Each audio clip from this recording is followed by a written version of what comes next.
I am glad to welcome you on my channel. The morning sunlight filtered through the lace curtains, casting soft patterns across the worn hardwood floor of my grandmother's kitchen. I stood by the sink, gently squeezing the rubber bulb of the blood pressure monitor wrapped around her thin arm, watching the numbers rise. My name is Lauren Bennett. I live in Savannah, Georgia, in the same creaky old house where I was raised, now caring for the woman who once raised me. "Your hands are shaking again, Grandma," I murmured, trying to keep my tone light.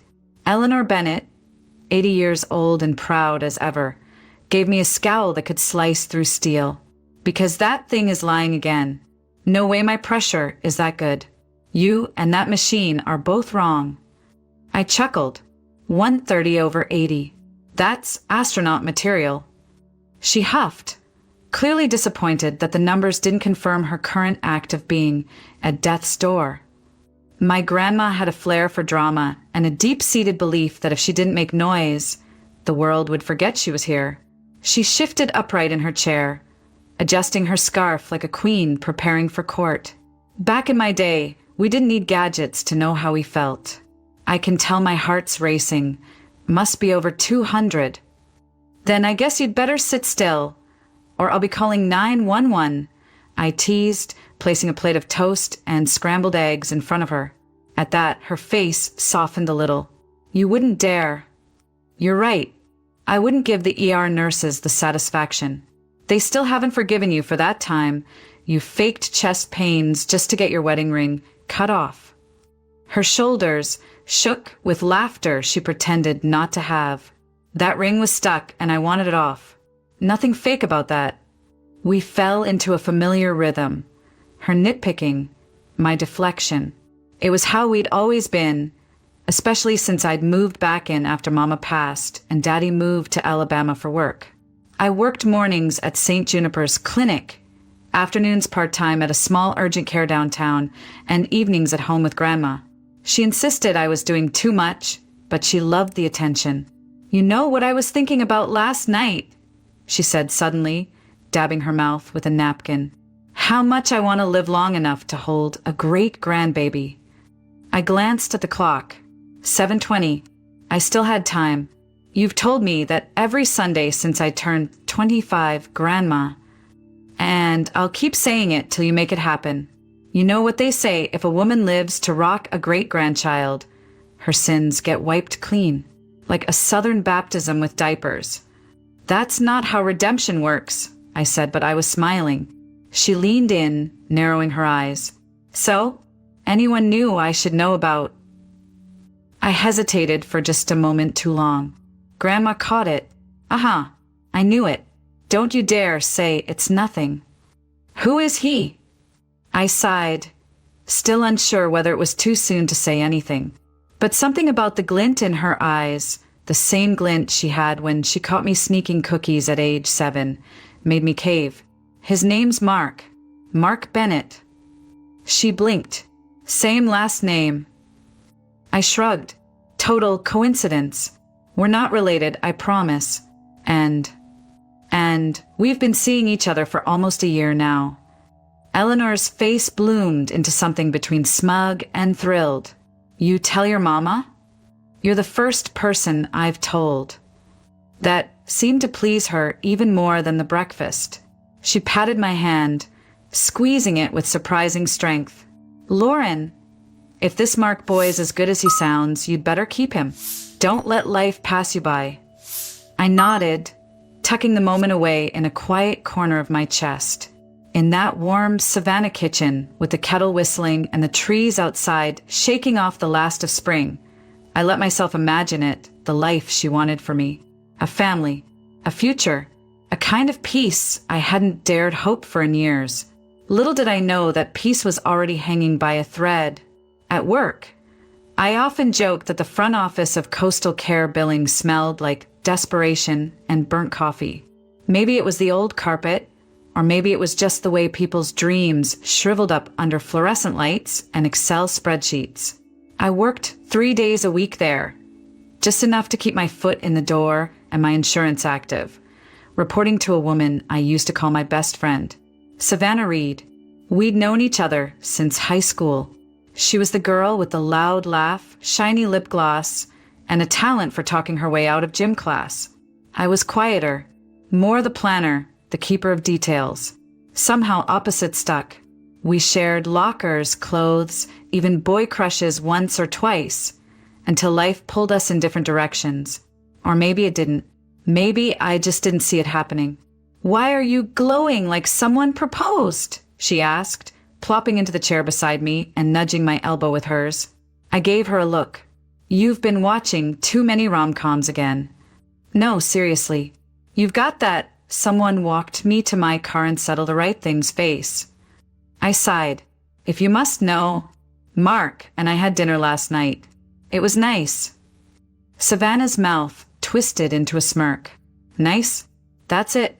Come on, I know your nice means you didn't sleep, you just floated on a cloud of man cologne and promises." I rolled my eyes, but she wasn't wrong. Savannah had met Mark once, very briefly. It was last fall, during our office's poorly planned Friendsgiving. He dropped off a pumpkin pie, kissed my cheek, and vanished like a gentleman. She watched the whole thing with the same look she gave clearance sales at designer stores. Intense, predatory, slightly amused. "Still driving that Navy pickup?" she asked, almost too casually. "Yeah. Must be nice. Guy's got stable hands and a decent job. Looks like he could lift a sofa without complaining. He's not a piece of furniture, Savannah." She leaned back in her chair, twisting the edge of her gold bracelet. "I'm just saying, some of us are out here collecting emotional damages and weak backbones. Meanwhile, you've got a man who actually answers your texts and opens doors. That's rare."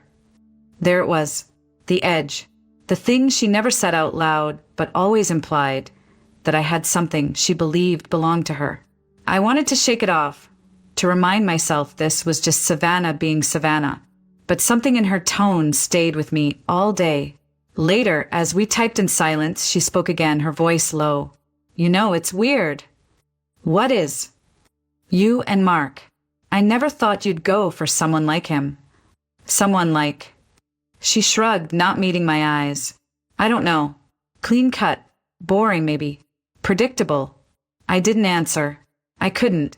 I realized something in that moment, something sharp and uncomfortable. My best friend, the girl I had laughed with in locker rooms and cried with over ice cream pints, had stopped rooting for me a long time ago. Somewhere between our teenage daydreams and adult disappointments, the thread that held us together had thinned, and I wasn't sure it could hold much longer. And still I smiled, pretending not to notice. Because letting go of someone you've known half your life doesn't happen in one day. It happens in pauses, in looks, in offhand comments disguised as jokes. And I wasn't quite ready to face it yet. It was a Friday night when Mark suggested we catch a movie downtown. There was this little art house theater just off Whitaker Street that still ran foreign classics on real film. Not digital, not remastered, just pure, grainy reels with subtitles and scratchy audio. Mark knew I loved those. "Something Italian," he said. "You'll pretend to read the subtitles, and I'll pretend I understand the plot." I laughed. Deal. I wore my favorite burgundy dress, the one Grandma Eleanor always said made me look like a Southern debutante with a secret. We were supposed to meet at 7, grab popcorn, and maybe some of those awful licorice bites I only ate out of nostalgia. But at 6:58, my phone buzzed. "Savannah, guess what? I'm downtown too. Just got out of happy hour. Want to meet up?" I hesitated, thumb hovering. Then, against every instinct in my chest, I replied, "Me. We're headed to the film house. Italian drama." "Savannah, oh, I'll come by. I've been dying to see something tragic and artsy." I stared at the screen. I didn't reply, but 2 minutes later she texted again. "Almost there. Don't ditch me." By the time I turned the corner, Mark was already waiting, standing near the glowing marquee, hands in pockets, looking every bit like someone from an old romance film. And there she was, already by his side. "Lauren!" she called out cheerfully, like this was always the plan. Mark smiled when he saw me, but his expression flickered. Just slightly. Not annoyance. Not anger. Just confusion. Didn't expect we had company tonight, he said, softly when I reached him. Yeah. Last minute, I murmured, then turned to Savannah. You sure you want to sit through subtitles? She grinned. I can handle foreign men mumbling about lost love and cigarettes. Inside, the seats were creaky. The theater smelled of popcorn butter and dusty velvet. We sat in a row, Savannah in the middle, like it was her date night too. Throughout the film, she whispered commentary. Loudly, she gasped at plot twists, laughed at scenes that weren't funny, and at one point, she even kicked off her heels and propped her feet on the seat in front of her. Mark didn't say a word, but I saw the way his jaw tightened. I saw how he stopped reaching for my hand halfway through the second act. When the credits rolled and the old projector rattled to a stop, I exhaled for the first time in what felt like an hour. Wasn't that deliciously depressing? Savannah sighed. So, when are we grabbing drinks? I know this cute rooftop bar on Bay. Mark shook his head. Actually, we were thinking of calling it a night. Oh, she said, blinking innocently. You two always so early? Mark turned to me. Can we walk a little? I nodded. Savannah waved dramatically. Fine, lovebirds. Don't be surprised if I crash your wedding one day. We smiled politely. I didn't look back. Outside, the Savannah night was warm and thick with humidity. Spanish moss swayed over the sidewalks like ghostly curtains. The only sound for a block was the clicking of my heels. When we reached one of the park benches under the old oaks, Mark stopped. You okay? I asked. He rubbed the back of his neck. Yeah, just wasn't the night I pictured. Me neither. A beat. Then he reached into his jacket pocket. I was going to do this over dinner, maybe with candles or something less weirdly chaotic, but screw it. It's us. He pulled out a small navy box and opened it. Inside, nestled in dark velvet, was a ring that sparkled like the Savannah River at sunset. Lauren Bennett, he said, eyes not leaving mine, will you marry me? I couldn't speak for a moment. Then I laughed, half from nerves, half from pure joy. Yes, I whispered. God, yes. He slid the ring onto my finger. Somewhere distant thunder rolled. And maybe it was just me, but it sounded almost like a warning. They say the first year of marriage is the hardest. But for us, it felt like drifting through honey. Everything was golden, slow, and impossibly sweet. Our tiny house off Magnolia Street may have creaked with age, but it felt like home, ours. I filled it with candles and soft blankets. Mark stocked the pantry like we were preparing for winter in the mountains. We didn't have a honeymoon. We didn't need one. Every morning felt like waking up to something sacred. Every night ended with a laugh muffled into the pillow. I still worked part-time, mostly at the urgent care center. Mark was doing well too. He had started supervising maintenance crews for a property group downtown, which meant steadier hours, better pay. He even stopped bringing home his muddy boots. Our routines felt ordinary, comforting. And then Savannah came by. She didn't call first, didn't text. Just showed up one Sunday afternoon with a bag of cookies from some overpriced bakery on Bay Street and the smell of expensive perfume trailing behind her. I was in leggings and Mark's oversized t-shirt, hair in a messy bun, no makeup. She looked like she'd stepped out of a department store ad. Well, look at you, she said, surveying the living room with a crooked smile. Cozy little cottage.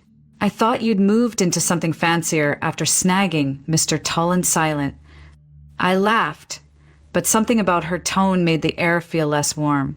Mark offered her tea, ever the gentleman. She declined, wrinkling her nose like the thought of store-brand Earl Grey might burn her tongue. For 10 minutes, she talked nonstop about her promotion, her new car, her brief entanglement with some local real estate guy. She barely looked at me, but every time Mark spoke, she turned her head sharply, eyes gleaming like she was tuning in to something only she could hear. When she finally left, I stood at the window, watching her strut down the walk in her heeled boots. "You okay?" Mark asked, sliding an arm around my waist. "Yeah," I said, but I wasn't sure. That was the beginning of it. Not the beginning of the end. No, not yet. Just the shift. The first ripple in still water. That visit happened just weeks before I found out I was pregnant, though I didn't know it at the time. Over the next few months, I saw Savannah less and less. Part of it was work. We were both busier. Part of it was me. I didn't reach out. Something unspoken had passed between us, and I didn't know how to undo it.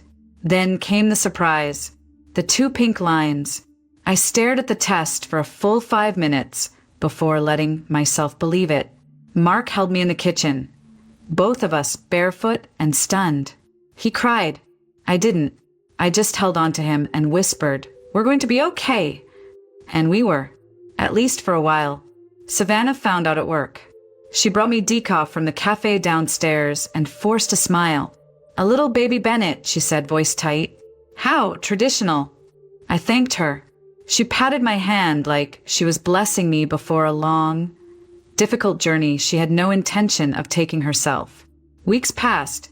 My belly grew. Mark built a cradle from scratch, sanded it every weekend until it gleamed. Grandma Eleanor started knitting booties with tiny, mismatched buttons. Savannah never asked the due date. She never came by again, but her silence was louder than any word. The office didn't look any different the day Savannah got promoted, but everything shifted. Her name appeared in bold on the glass door. Savannah Reed, head of accounting. A new plaque, a new pair of heels, and a very new tone of voice. I wasn't surprised she got the role. Savannah had always known how to talk to the right people, laugh at the right jokes, sip the right wine at the right fundraiser. She was a natural fit for middle management. The only thing unnatural was how fast she stopped being Savannah the friend and became Ms. Reed the boss. It started small. "Could you proof that again, Lauren? Your numbers look a little rushed." Or maybe just take the calls today. "You seem a bit tired lately." I was tired. I was in my 3rd trimester. My ankles swelled like balloons, my back ached before lunch, and the baby had a habit of kicking right as I tried to balance invoices. But I kept showing up, because that's what you do when you're building a life. One afternoon, my fingers trembling more than usual, I knocked on her office door. Her new glass office with fake orchids and inspirational quotes framed in gold. She didn't look up. "Savannah," I said softly, "do you have a minute?" "Not really, but if it's important," she gestured toward the chair across from her desk. I sat, trying not to wince. The baby had shifted in a way that made breathing a task.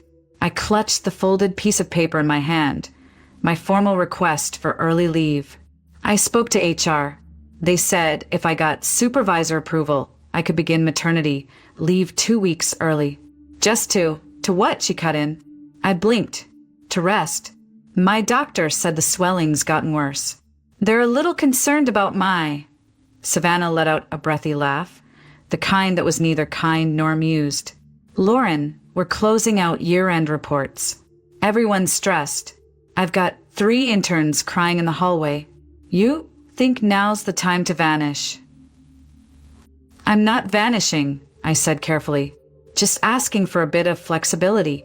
It's only, you'll leave when the system says you're allowed to. That's the policy. I don't make the rules." But she did. Everyone knew she did now. I stood, legs shaking more from anger than fatigue. I'd known this woman for nearly 2 decades, shared secrets, heartbreaks, and hairbrushes. And now she was looking at me like I was a stranger taking up too much space. I reached the door when she said it. "Oh, and Lauren." I turned. Her eyes glinted, smug, cold, almost gleeful. "All that happy glow you walk around with? Don't flaunt it so much. Some of us have to work twice as hard without a husband baking us casseroles and building us cribs." I didn't reply. I just left. I made it down the hall, into the stairwell, and crumpled. Not from her words, but from what came after. That night, I started spotting. The pain was sharp, sudden. Mark rushed me to the hospital. They kept me overnight. Said I needed bed rest. Said my body was crying uncle. "You're pushing too hard," the doctor said, her tone gentle but firm. "Rest or risk more than stress." So I rested, and in that quiet I thought about friendship, how it can bloom like jasmine in spring, or rot like forgotten fruit in the heat. And sometimes the person you trusted most with your heart becomes the one swinging the blade. Grace came into the world on a Monday morning, just after a thunderstorm rolled over Savannah. I remember lying there in that sterile white room, clutching the bedsheet like a rope, as my body split open to let life in. And it wasn't just pain, it was terror, hope, awe, 1,000 things at once. She didn't cry at first. For the briefest, longest moment of my life, silence. Then, like a ribbon tearing, her voice, weak, high rasping, but there, alive. I sobbed. Mark held my hand so tight I thought my fingers would bruise. We looked at each other with eyes wide like children who had just stumbled into something too big for them to understand. And maybe we had. They placed her in a glass bassinet, tubes already snaking from her tiny nose. She looked fragile, more spirit than skin. "Just a precaution," the nurse said. But I knew. The way the doctor hovered, the way they kept whispering in the corner of the room. Something was wrong. 2 hours later, they confirmed it. "She has a congenital heart defect," the doctor said gently, her hands folded like she was delivering a eulogy. "A severe one. We'll need to keep her in NICU. She can't breathe on her own yet." The words cracked through me like frost on glass. Mark stood frozen. "What does that mean? Is she dying?" "No," the doctor said quickly. "Not if we act fast. She'll need oxygen support. And very likely, surgery. Possibly more than one. The first will happen in a couple of weeks, if she's strong enough. Surgery. On a baby that weighed 6 pounds and barely had a heartbeat loud enough to find." I didn't cry. Not then. I went still, numb, like my body had decided not to feel anything else until it was safe to come back. They didn't tell Grace. Of course not. But somehow she knew. She fought like she had something to prove. Her eyes, when they opened, were dark and ancient, like she'd already lived 1,000 lives. Mark came every day to the hospital. At first, he brought flowers, snacks, even a small stuffed lion he said was a little fierce friend to guard her crib. But somewhere between the second surgery consult and the endless insurance calls, something shifted. He started checking his phone more, started lingering in the hallway instead of coming into the NICU. Then came the day we brought her home. We had prepped for weeks, cleared a corner of the bedroom, installed the oxygen tank, rearranged furniture so I could reach her with just one step. I'd memorized the medication schedule like a prayer. I wasn't just her mother. I was her nurse, her guardian, her around-the-clock defense system against the odds. The first few weeks were quiet, exhausting, sacred, and then the fever. It started 2 days after a neighbor's daughter came by with a handmade rattle. She hadn't been sick, not visibly, but toddlers carry storms in their skin. Grace's breathing grew shallow. Her tiny chest heaved like she was drowning on dry land. We raced back to the hospital. This time they didn't say just a precaution. This time they said serious risk of respiratory failure. Mark stood beside her crib for 10 minutes, then left to make some calls. He came back 3 hours later. By then Grace was stable. For now. We sat side by side in plastic chairs outside the NICU. He didn't speak. Neither did I. There was nothing left to say, only what would be said later. In louder ways. In crueler rooms. But that night, we just listened to the beeping of machines, to the hum of survival, and to the quiet unraveling of something we once called a marriage. There's a silence that settles over a house when love starts to rot. It's not loud, not explosive, It's the silence of two people sharing the same space but breathing in different dimensions. The clink of forks against plates. The hollow thud of footsteps overhead. The way he stopped saying goodnight. Mark changed slowly. At first, it was exhaustion. "I'm just tired," he said. "I can't do the late-night feeds. I've got meetings. You're already home all day anyway." Then, frustration. "Why does she keep crying? Didn't they fix her?" Fix her. As if our daughter were some broken appliance that refused to work right. I didn't fight him. Not yet. I thought if I just held it all together, if I stayed calm, reliable, unshaken, he'd come back to himself. To us. But I was wrong. The day it cracked open, the sky was unusually bright. I remember because I had Grace bundled against my chest in a sling, her breath soft against my collarbone, and sunlight filtered through the window like gold mist. Mark came home early. He didn't take off his shoes, didn't kiss my cheek, just stood there at the threshold, jaw clenched like he was bracing for impact. "I can't do this anymore," he said. I didn't move. "What do you mean?" I asked, though part of me already knew. This house, this crying, this version of our life, it's not who I am. I didn't sign up to be a full-time caretaker of a sick kid and a wife who doesn't smile anymore. I looked down at Grace. She blinked up at me, her little lips pursed like a question mark. "Are you leaving?" I whispered. He didn't answer right away, just walked to the hall closet and grabbed his overnight bag. "I've been seeing someone," he said without looking at me. "Savannah." The name hit me like a slap. "Savannah from work." He nodded. "She gets it. She sees me. She makes things feel light again." Light. That's what he wanted. Not love. Not depth. Not loyalty. Just something weightless. I didn't scream. I didn't cry. I walked past him, into Grace's room, and closed the door. He left that night. No goodbye to his daughter. No explanation. Just the sound of his tires on the driveway gravel and the long, low silence that followed. I sat on the nursery floor with Grace in my arms, rocking gently, listening to the wind outside and the hum of the oxygen machine. That was the moment I realized something important.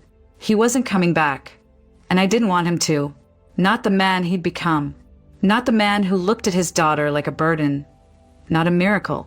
But what I didn't know then was that he wasn't just walking away from us. He was walking into something darker, something calculated, and I wouldn't find out until much, much later that leaving us was just the beginning of his plan. The weeks after Mark left were a blur of formula stains, medical charts, and silence. But there was also something else, breath. I hadn't noticed how tight my chest had been until he was gone. The air felt cleaner, lighter.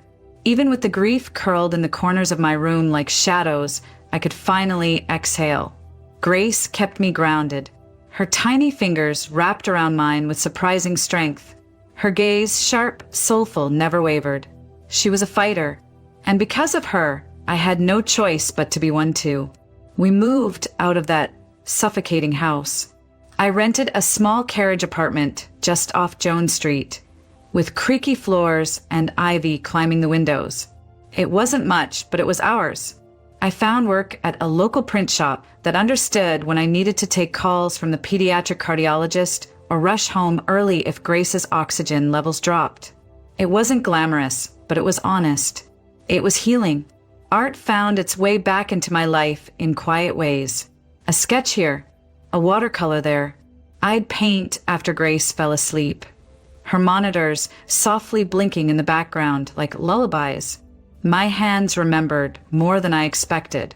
The curves, the color, the language of emotion rendered on canvas. And then one night, Cassidy came over with a bottle of cheap wine and a look in her eyes I hadn't seen in years. "There's a community exhibit next month at the River Street Collective," she said, plopping down on my paint-stained couch. "Submit something. You need this." I laughed. "I haven't shown in years." "You haven't breathed in years. Come on, show them who you are now." And so I did. I painted 3 pieces, All of them quiet, all of them strong. They weren't about heartbreak or betrayal. They were about resilience, stillness, the sacred quiet after the storm. Opening night was warm and golden, the gallery filled with string lights and soft jazz. I wore a navy wrap dress that made me feel like I still had a waistline, and I even let Cassidy do my hair. Grace stayed with Miss Moira, the retired fortune teller from down the hall, who treated her like royalty. People looked at my art, stopped, felt. It was like a part of me had been asleep, and now it was stretching its arms in the sun again. Just when I thought nothing could break the peace of that evening, I turned toward the doorway, and there he was, Mark. He looked older, sharper around the eyes. His suit was pressed, his shoes gleaming, but something in his posture sagged. My heart didn't skip. It didn't shatter. It just waited. "What are you doing here?" I asked, voice cool as the gallery's tile floor. "I saw your name on the exhibit flyer. I had to see it for myself." I crossed my arms. "You could have sent an email." He looked down. "I've made mistakes, Lauren. That's one way to put it." He stepped closer. "Savannah and she left. Months ago. Said she wasn't cut out for real life. And I couldn't stop thinking about you. About Grace.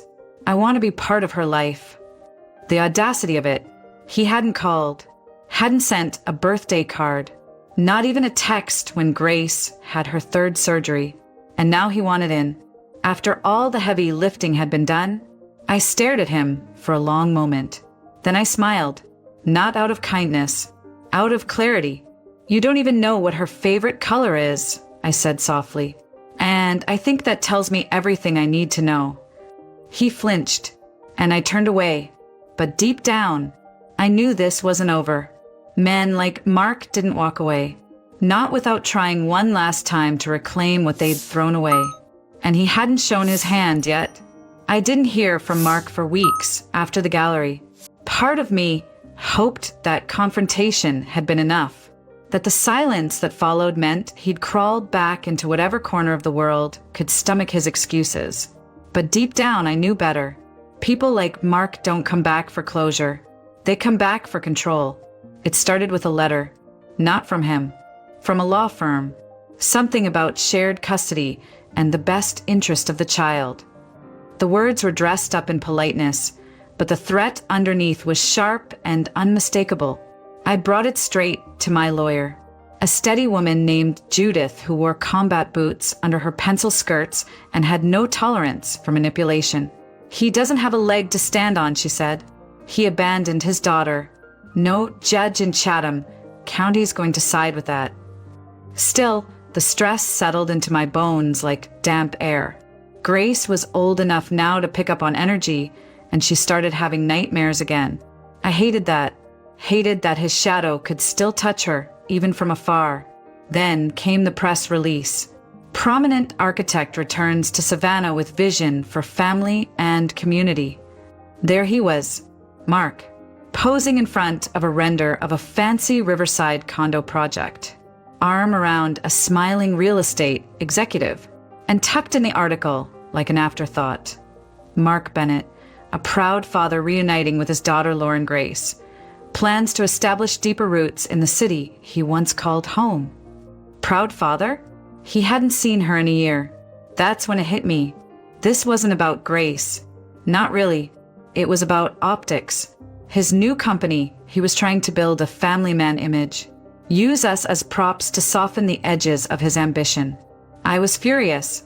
But more than that, I was done playing nice. I reached out to a friend of Cassidy's, an investigative reporter who owed her a favor. I didn't feed her dirt. I fed her facts, hospital records, missed court-ordered support payments, emails, texts, proof of abandonment. She published a piece titled, "Image Over Integrity, the Man Behind the Renderings." It didn't scream scandal, but it whispered just loud enough to ripple through the circles Mark was trying to impress. He showed up at my doorstep 2 days later, not angry, smiling. That slick, plastic smile that used to charm boardrooms and break apologies in half. "You didn't have to do that," he said.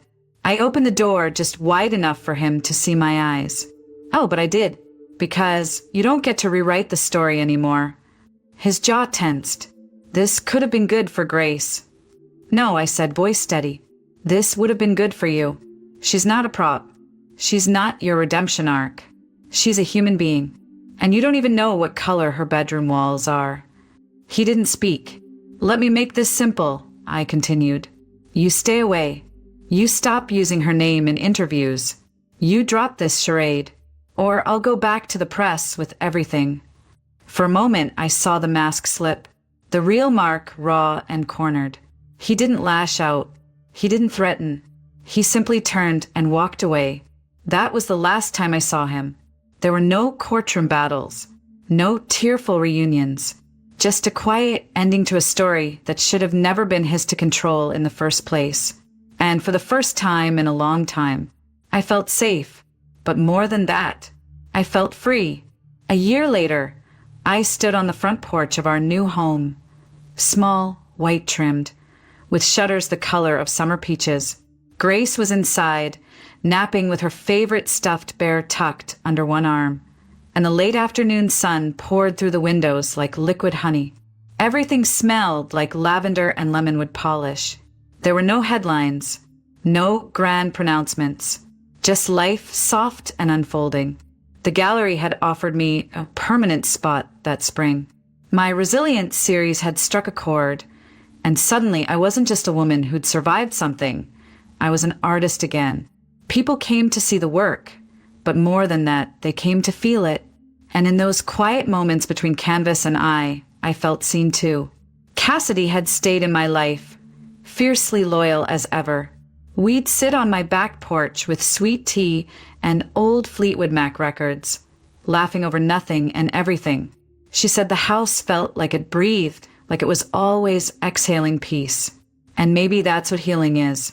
Not a moment, but a space, a place you build brick by brick, word by word, painting by painting, until it holds you gently and says, "You're safe here." Grace grew stronger. Her heart surgery is behind her now. She was a whirlwind of curls and questions and giggles that bounced off the kitchen tiles. She loved to paint beside me, always in purple, always with glitter. She'd say things like, "Mama, let's draw a dragon who's kind," and I'd nod because I knew exactly what she meant. I didn't date. Not yet. Maybe not ever. But there was something tender in that choice too. A declaration that I didn't need a love story to be whole. That sometimes the greatest romance is the one you write with your own breath, your own hands, your own life. Still, on warm Saturdays, I'd find myself wandering the stalls at the River Street flea market. I wasn't looking for anything, but one morning, I stumbled across a man selling antique cameras. His name was Daniel, and he had gentle eyes and a voice like slow jazz. We talked about lenses and light and how some moments are best captured by memory. He didn't ask for my number. I gave it to him anyway. We met for coffee the next week.